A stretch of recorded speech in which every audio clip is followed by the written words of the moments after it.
Place Beyond the Pines, Ryan Gosling reteaming with Derek France, who made Blue Valentine. Blue Valentine was this sort of very small, very personal movie, a kind of an account of a relationship breaking down scene, juxtaposed with the scenes of the early part of the relationship. And it was very tender and, you know, quite raw and, you know, got a lot of accolades. This is weirdly, where that was kind of small and personal, this is sort of small and epic. So spanning Godfather-style generations, it's a tale of the sins of the fathers being passed on to the sons. So it starts with Gosling, who was a stunt bike rider. The fairground comes into town. He comes in with these other stunt riders. He goes off to see Eva Mendes, who it is apparent that he had a fleeting affair with the last time he was coming through town, only to discover that, in fact, she has subsequently had his child, about which he knew nothing at all. His immediate reaction is to be astonished, and then he decides that actually what he wants to do is for them to be together. Here's a clip. You want a house? I'll get you a house. You want to get the out of here? Well, get out of here. I got that trailer. I'll get a truck. We'll hit the road. You pick a place you like, we'll stop. You don't want to be there, we're out of there. What about my mom? She can come. What about Kofi? He can stay. He can get his own girl and his own kid. That's every man's right. Sounds like a nice dream. Bro. So essentially, in his absence, Eve Mendes' character has found herself a very loving partner who seems like a thoroughly decent chap. Along comes Ryan Gosling's character saying, "Okay, fine, I'm back now. I want to take over responsibility as a father," which he's clearly very, very ill-equipped to do. So he then sets himself up working for Ben Mendelsohn, who's recently been called Hollywood's go-to scuzzball. If you want to be somebody who is a really disreputable character, go and get him. We've seen him killing them softly. He's an extraordinary actor, somebody who genuinely manages to get real kind of decrepitude on the screen. And he goes to him to get a job, and he says, "Well, actually, you know, your skill set is that you're an extraordinary rider, and if you want to make money and you want to support your family, then you're going to have to turn to a life of crime, and you're going to have to start doing bank robberies." In doing bank robberies, his path crosses with that of Bradley Cooper's Cop. And to say more than their paths cross would be to explain how the plot then pans out. And one of the nice things about seeing the film was I didn't know at the beginning of it how it was going to pan out. Obviously, if you've seen the trailer, you have some idea. But essentially, it is a series of intertwining stories in which it goes from one generation on to the next generation. And the interesting thing about the film is this.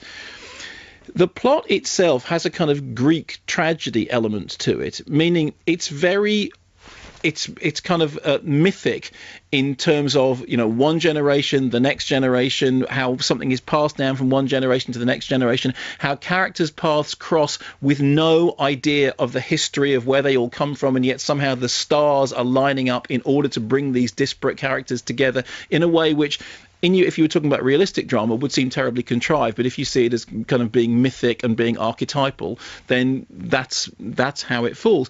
And there is a tension in the film between, on the one hand, the direction, which is terribly personal, terribly realistic, terribly handheld, terribly intimate. I mean, if you look at this, the dialogue scenes, a lot of them look as if they're, heavily improvised. And we have, as we had before with this particular director, that sense of the camera is almost just kind of lurking there in the background whilst people are behaving in a very, very naturalistic way. The tension in the film is between, on the one hand, that realism, that sense that these characters really are the people that they're playing, that their reactions are real, that the things they're saying are, genuine and organic, and on the other hand, the fact that the narrative itself is, if you view it this way, is contrived. And it is clearly contrived, because the whole thing about Greek narrative, mythic narrative thing, is that they all lead towards some form of resolution. I mean, it was interesting.